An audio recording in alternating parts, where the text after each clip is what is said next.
Let's speak to Joseph Kotrie-Monson, Director of Mary Monson Solicitors on Fleet Street. Good afternoon.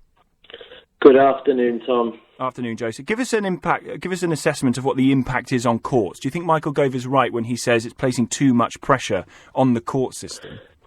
Well, I'm all for trying to take pressure off the court system, especially when the justice budget is under such stress, especially when the easy targets seem to be legal aid for normal working people, for criminal and, of course, family cases.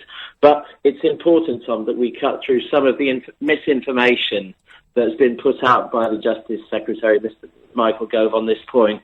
Now, I'm about to agree with you on a number of things, Tom, so bear with me here. The government may have a good point on the issue of the licence fee in court, but sadly, depressingly, as always, they're misleading the public just a little bit to make their point. Now, we've heard about the 10% of magistrates' cases, and we think, wow, as a taxpayer, for every 10 courts, one of them is going to be occupied with these cases. That, of course, is rubbish. Nearly all of those cases are dealt with by postal guilty plea. They probably, in terms of the court's budget, take about 0.5% of the time of resources. These are just guesses, but of course it's the work I do. They're fairly well-educated ones. They also generate fairly good income in fines. So let's take what the government says on that with a very small pinch of very salty salt. So they are perhaps feeding a narrative which goes to decriminalising a licence fee and therefore putting it back into the BBC's realm to chase those people who haven't paid it. Well, absolutely. And of course, there's a whole lot of sense in reforming the way that the BBC collects its fees and justifies them. As you've said, the number of channels is in the dozens, even on Freeview, and the BBC probably represents just 5 or 6 of those. I think there's also an argument that the BBC is geared very much towards the middle classes. You've mentioned some of these silly programmes.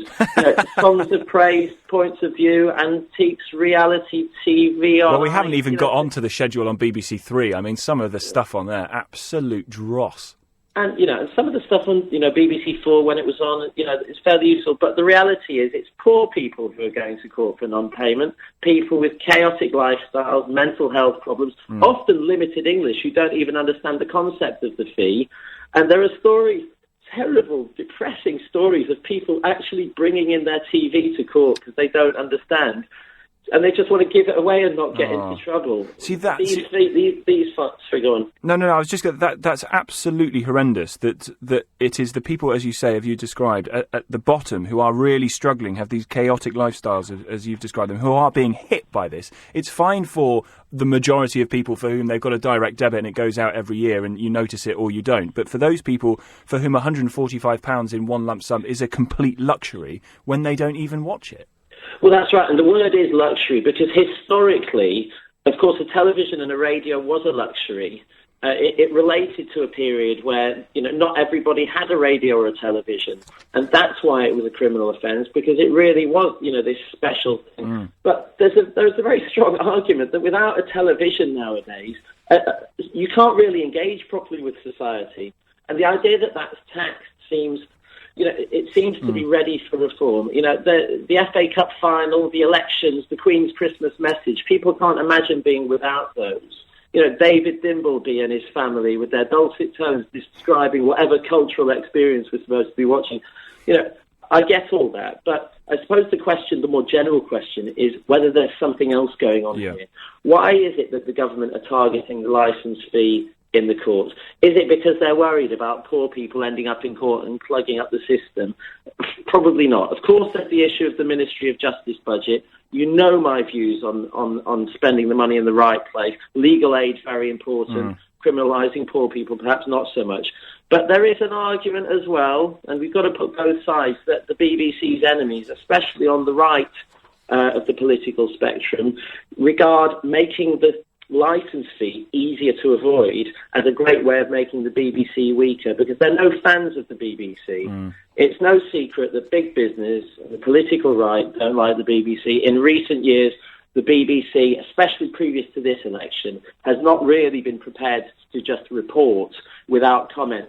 What some people think is a fairly hard libertarian capitalist agenda, and a strong Tory government will always be against it and snapping at its heels.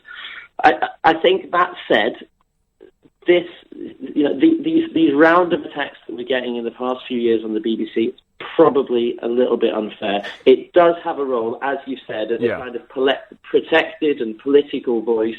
It's a great thing in this country, but we have a section of the media that's not controlled by politicians or big business. The public is sick of the Murdoch media and the idea that the whole media has too great an influence on our politics and our imagination. The BBC is always going to exist. It's always going to be there. It's just you say that. You say that. It is. There's no way that the BBC is going to be got rid of in its entirety, and particularly the news function, I think, is pretty much regarded as sacrosanct. Having said that, the way in which they go about collecting this debt probably should change. The way in which they use the licence fee probably should change in a market which has changed so much from, as you described, the 50s, 60s when it was just four channels. I totally agree, and I think if the BBC had been a bit less out of touch with the nation in recent years. With the best will in the world, the public would be a little bit more protective over its destruction or partial destruction. There's a sense now that the BBC is fairly middle class, fairly safe rather than edgy. It's a form of middle class amusement rather than being genuinely relevant to most working people. Joseph, we must leave it there only for time reasons. Many thanks. Joseph Kotrie-Monson, Director of Mary Monson Solicitors on Fleet Street. Great to talk to you.